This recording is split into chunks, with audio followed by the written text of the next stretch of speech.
I thank you, members of English PEN and members of the jury, for honoring me with the PEN Pinter Prize. And I'd like to begin by announcing the name of this year's Writer of Courage, who I've chosen to share this award with. My greetings to you, Allah Abdel Fattah, Writer of Courage, and my fellow awardee.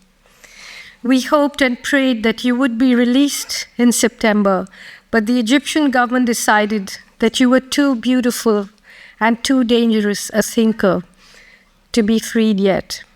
But you are here in this room with us. You are the most important person here.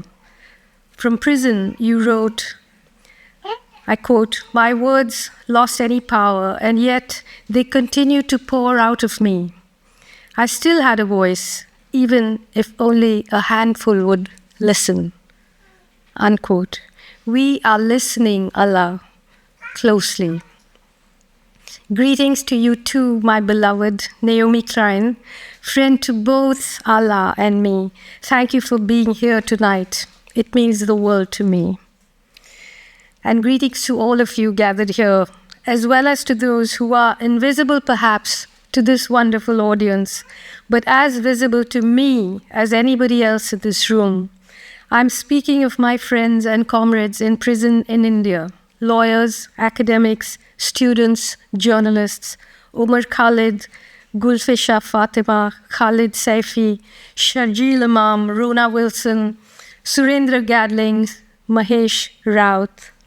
I speak to you too, my friend Khurram Parvez, one of the most remarkable people I know.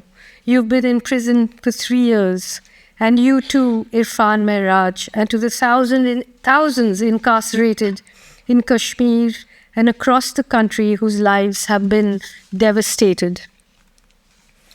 When Ruth Borthwick, chair of English PEN and of the Pinter panel, first wrote to me about this honor, she said, "The PEN Pinter Prize is awarded to a writer who has sought to define, quote, the real truth of our lives and our societies through unflinching, unswerving, fierce intellectual determination." That's a quote from Harold Pinter's Nobel Prize acceptance speech. The word unflinching made me pause for a moment, because I think of myself as someone who's almost permanently flinching. Okay. I would like to dwell a little on the theme of flinching and unflinching, which may be best illustrated by Harold Pinter himself. And I quote, "I was present at a meeting at the US Embassy in London in the late 1980s. The United States Congress was about to decide whether to give more money to the Contras in their campaign against the state of Nicaragua. I was a member of a delegation speaking on behalf of Nicaragua, but the most important member of this delegation was a Father John Metcalf. The leader of the US body was Raymond Seitz, then number 2 to the ambassador, later ambassador himself. Father Metcalf said, 'Sir, I'm in charge of a parish in the north of Nicaragua. My parishioners built a school, a healthcare center, a cultural center. We have lived in peace. A few months ago, a Contra force attacked the parish. They destroyed everything, the school, the health center, the cultural center. They raped nurses and teachers, slaughtered doctors in the most brutal manner. They behaved like savages. Please demand that the US government withdraw its support from this shocking terrorist activity.' Raymond Seitz had a very good reputation as a rational, responsible, and highly sophisticated man. He was greatly respected in diplomatic circles. He listened, paused, and then spoke with some gravity. 'Father,' he said, 'let me tell you something. In war, innocent people always suffer.' There was a frozen silence. We stared at him. He did not flinch." Unquote. Remember that President Reagan called the Contras, quote, "the moral equivalent of our founding fathers," a turn of phrase that he was clearly fond of. He also used it to describe the CIA-backed Afghan Mujahideen, who then morphed into the Taliban, and it is the Taliban who rule Afghanistan today, after waging a 20-year-long war against the US invasion and occupation. Before the Contras and the Mujahideen, there was a war in Vietnam and the unflinching US military doctrine that ordered its soldiers to kill anything that moves. If you read the Pentagon Papers and other documents on US war aims in Vietnam, you can enjoy some lively, unflinching discussions about how to commit genocide. Is it better to kill people outright or starve them slowly? Which would look better? The problem that the compassionate mandarins in the Pentagon faced was that, unlike Americans, who, according to them, want, I quote, life, happiness, wealth, power, Asians stoically accept the destruction of wealth and the loss of lives and force America to carry their, quote, strategic logic to its conclusion, which is genocide, unquote. A terrible burden to be borne unflinchingly. And here we are all these years later, more than a year into yet another genocide. The US and Israel's unflinching and ongoing televised genocide in Gaza and now Lebanon in defense of a colonial occupation and an apartheid state. The death toll so far is officially 42,000, a majority of them women and children. This does not include those who died screaming under the rubble of buildings, neighborhoods, whole cities, and whose bodies have not yet been recovered. A recent study by Oxfam says that more children have been killed by Israel in Gaza than in the equivalent period of any other war in the last 20 years. To assuage their collective guilt for their early years of indifference towards one genocide, the Nazi extermination of millions of European Jews, the United States and Europe have prepared the grounds for another.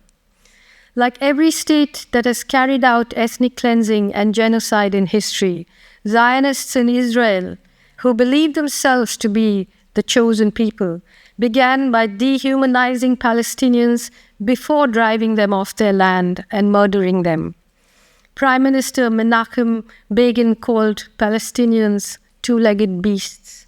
Yitzhak Rabin called them grasshoppers who could be crushed. And Golda Meir said there was no such thing as Palestinians. Winston Churchill, that famous warrior against fascism, said, "I do not admit that the dog in the manger has the final right to the manger, even though he may have lain there for a very long time," and then went on to declare that a higher race had the final right to the manger. Once those two-legged beasts, grasshoppers, dogs, and non-existent people were murdered, ethnically cleansed and ghettoized, a new country was born. It was celebrated as a land without people for a people without a land. The nuclear-armed state of Israel was to serve as a military outpost and gateway to the natural wealth and resources of the Middle East for Europe and the US, a lovely coincidence of aims and objectives. The new state was supported unhesitatingly and unflinchingly, armed and bankrolled, coddled and applauded, no matter what crimes it committed. It grew up like a protected child in a wealthy home whose parents smile proudly as it commits atrocity upon atrocity. No wonder today it feels free to boast openly about committing genocide. At least the Pentagon Papers were secret. They had to be stolen and leaked. No wonder Israeli soldiers seem to have lost all sense of decency. No wonder they flood the social media with depraved videos of themselves wearing the lingerie of women they have killed or displaced. Videos of themselves mimicking dying Palestinians and wounded children or raped and tortured prisoners. Images of themselves blowing up buildings while they smoke cigarettes or jive to music on their headphones. Who are these people? What can possibly justify what Israel is doing? The answer, according to Israel and its allies, as well as the Western media, is the Hamas attack on Israel on October 7th last year, the killing of Israeli citizens and the taking of Israeli hostages. According to them, history only began a year ago. So this is the part in my speech where I am expected to equivocate to protect myself, my neutrality, and my intellectual standing. This is the part where I'm meant to lapse into moral equivalence and condemn Hamas, the other militant groups in Gaza, and their ally Hezbollah in Lebanon for killing citizens, taking people hostage, and to condemn the people of Gaza who celebrated the Hamas attack. Once that's done, it all becomes easy, doesn't it? Ah, well, everyone's terrible. What can one do? Let's go shopping instead. I refuse to play the condemnation game. Let me make myself clear. I do not tell oppressed people how to resist their oppression or who their allies should be. When the US President Joe Biden met with Prime Minister Benjamin Netanyahu and the Israeli War Cabinet during a visit to Israel in October 2023, he said, "I don't believe you have to be a Jew to be a Zionist, and I am a Zionist."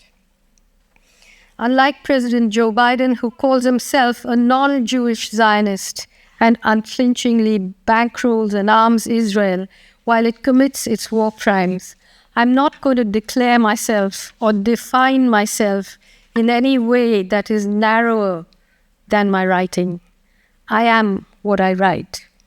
I'm acutely aware that being the writer that I am, the non-Muslim that I am, and the woman that I am, it would be difficult, perhaps impossible for me to survive very long under the rule of Hamas, Hezbollah, or the Iranian regime. But that is not the point here. The point is to educate ourselves about the history and the circumstances under which they came to exist. The point is that right now they are fighting against an ongoing genocide. The point is to ask ourselves whether a liberal, secular fighting force can go up against a genocidal war machine. Because when all the powers of the world are arrayed against them, who do they have to turn to but God? I'm aware that Hezbollah and the Iranian regime have vocal detractors in their own countries, some who also languish in jails or who have faced far worse outcomes. I'm aware that some of their actions, the killing of civilians and the taking of hostages on October 7th by Hamas, constitute war crimes. However, there cannot be an equivalence between this and what Israel and the United States are doing in Gaza, in the West Bank, and now in Lebanon. The root of all the violence, including the violence of October 7th, is Israel's occupation of Palestinian land and its subjugation of the Palestinian people. History did not begin on October 7th, 2023. I ask you, which of us sitting in this hall would willingly submit to the indignity that Palestinians in Gaza and the West Bank have been subjected to for decades? What peaceful means have the Palestinian people not tried? What compromise have they not accepted, other than the one that requires them to crawl on their knees and eat dirt? Israel is not fighting a war of self-defense. It is fighting a war of aggression, a war to occupy more territory, to strengthen its apartheid apparatus and tighten its control on Palestinian people and the region. Since October 7th, 2023, apart from the tens of thousands of people it has killed, Israel has displaced the majority of Gaza's population many times over. It has bombed hospitals, it has deliberately targeted and killed doctors, aid workers, and journalists. A whole population is being starved. Their history is sought to be erased. All this is supported both morally and materially by the wealthiest, most powerful governments in the world and their media. And here I include my country, India, which supplies Israel with weapons as well as thousands of workers. There is no daylight between these countries and Israel. In the last year alone, the US has spent $17.9 billion in military aid to Israel. So let us once and for all dispense with the lie about the US being a mediator, a restraining influence, or as Alexandria Ocasio-Cortez, considered to be on the extreme left of mainstream US politics, put it, working tirelessly for a ceasefire.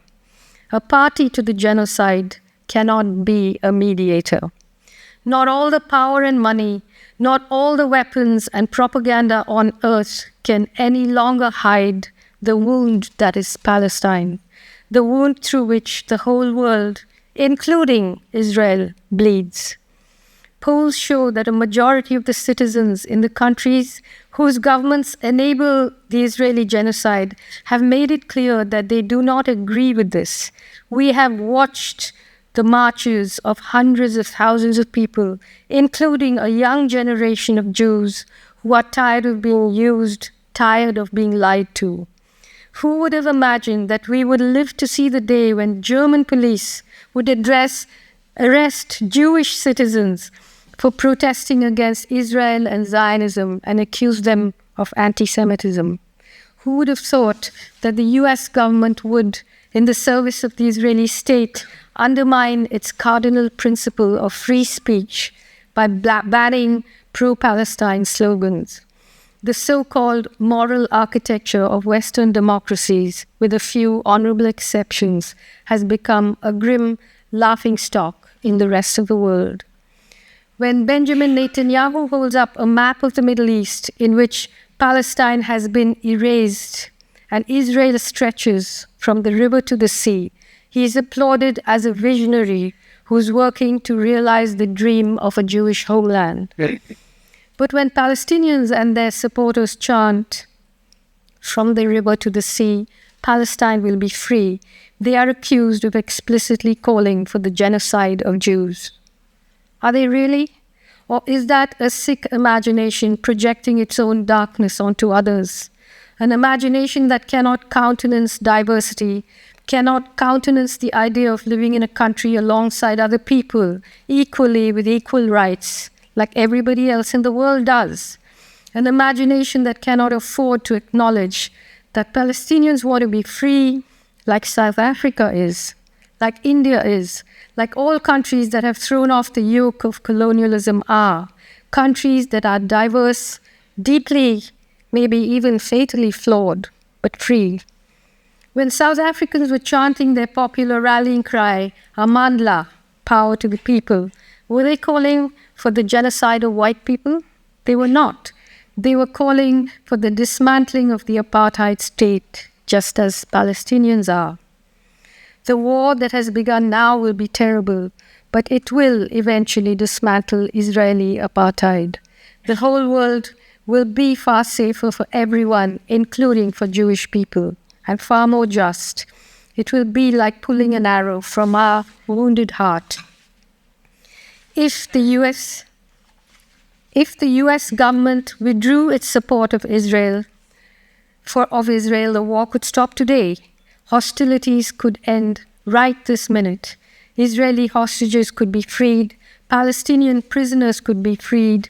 The negotiations with Hamas and the other Palestinian stakeholders that must inevitably follow the war could instead take place now and prevent the suffering of millions of people. How sad that most people would consider that a naive and laughable proposition. As I conclude, let me turn to your words, Alaa Abdel Fattah, from your book of prison writing called "You Have Not Been Defeated." I have rarely read such beautiful words about the meaning of victory and defeat and the political necessity of honestly looking despair in the eye. I've rarely seen writing in which a citizen separates himself from the state, from the generals, and even from the slogans of the square with such bell-like clarity. And I quote, "The center is treason because there's room in it only for the general." The center is treason, and I have never been a traitor. They think they've pushed us back into the margins. They don't realize that we never left it. We just got lost for a brief while. Neither the ballot boxes, nor the palaces, or the ministries, or the prisons, or even the graves are big enough for our dreams. We never sought the center because it has no room except for those who abandoned the dream. Even the square was not big enough for us, so most of the battles of the revolution happened outside it, and most of the heroes remained outside the frame. End quote. As the horror we are witnessing in Gaza and now Lebanon quickly escalates into a regional war, its real heroes remain outside the frame, but they fight on because they know that one day, from the river to the sea, Palestine will be free. It will. Keep your eye on your calendar, not on your clock, because that's how the people, not the generals, but the people fighting for their liberation measure time. Thank you.